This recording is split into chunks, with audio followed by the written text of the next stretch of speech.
এই হলো কুসুমপুর গ্রাম। এই গ্রামের লোকেরা ছিল অন্ধবিশ্বাসী ও কুসংস্কার মেনে চলত। গ্রামের কোনো যুবতী মেয়ের স্বামী মারা গেলে বা অল্প বয়সে বাবা মা মারা গেলে তাদেরকে অপয়া বলা হতো। ঠিক তেমন একটা মেয়ে মালতীকেও ভালো চোখে দেখত না। মালতী কাঠুরেদের ফেলে যাওয়া কাঠ বিক্রি করে নিজের জীবন চালাত। যাই, বেলা তো কম হলো না, জঙ্গলে গিয়ে দেখি কাঠ পড়ে আছে নাকি, সেগুলো নিয়ে আবার বাজার যেতে হবে। তাড়াতাড়ি যাই, না হলে আবার কোনো কাঠই পাবো না, অন্য কেউ এসে নিয়ে যাবে।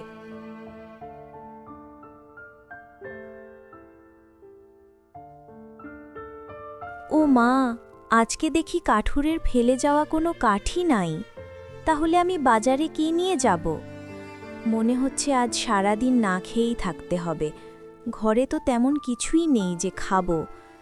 কি যে করি এখন?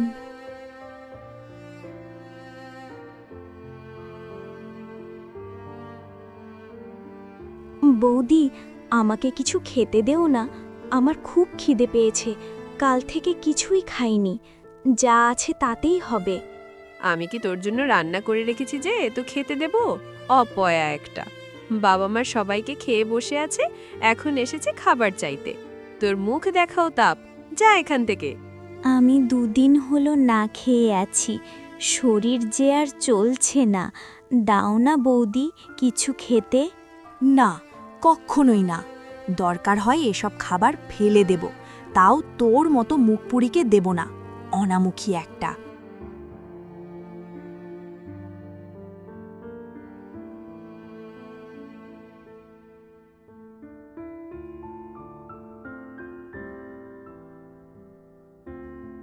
ভানু দাদা, আমাকে কিছু খেতে দাও না, দুদিন হয়ে গেল পেটে কিছুই পড়েনি।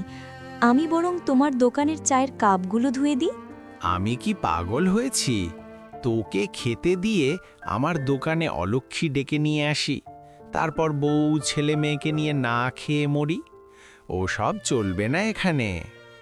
দাও না দাদা, দুদিন না খেয়ে যে আমি অসুস্থ হয়ে পড়ছি।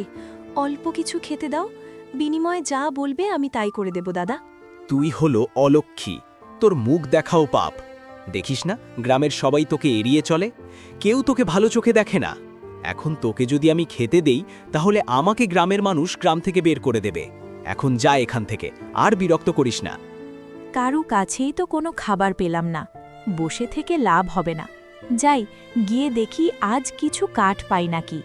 এভাবে বসে থাকলে শুধু না খেয়ে মরতে হবে।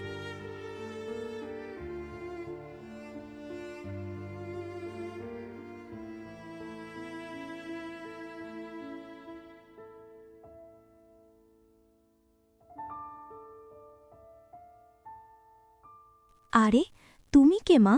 আর এখানে কার সাথে এসেছ? আশেপাশে তো কাউকে দেখছিও না। এখন কি করি?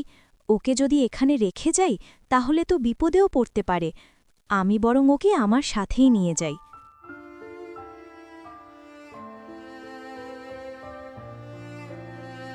মিলি, মাম মিলি, তুই এখানে এলি কি করে? আমি কাল থেকে তোকে খুঁজে বেড়াচ্ছি, আর তুই এখানে এসে বসে আছিস। আপনি ওর কে হন? কাল আমি জঙ্গলে গিয়ে দেখি একটা গাছের নিচে বসে আছে। আমি বিপদ হবে ভেবে তাই আমার সাথে নিয়ে এসেছি। আমি মিলির বাবা, পাশের গ্রামেই আমার বাড়ি। আমি গ্রামের প্রধান।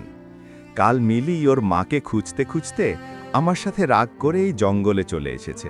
কিন্তু আমি মা কিভাবে এনে দেই বলেন তো? সে যে অনেক আগেই আমাদের ছেড়ে চলে গেছে। বাবা, এই তো আমার মা। তুমি না বলেছিলে মায়েরা অনেক ভালো হয়? মা তো আমাকে অনেক আদর করে, মা খুব ভালো।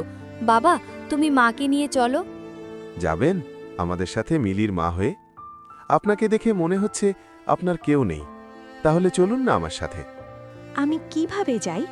সবাই যে আমাকে অপয়া, মুখোপোড়া, আরও কত কি বলে। ছোটবেলা মা বাবাকে হারিয়েছি, বিয়ের পর স্বামীকেও হারালাম, তাই লোকে বলে আমার মুখ দেখাও পাপ। আমার লোকের কথায় যায় আসে না। আপনি চলুন আমাদের সাথে, আমরা আপনাকে ভালোই রাখব। আর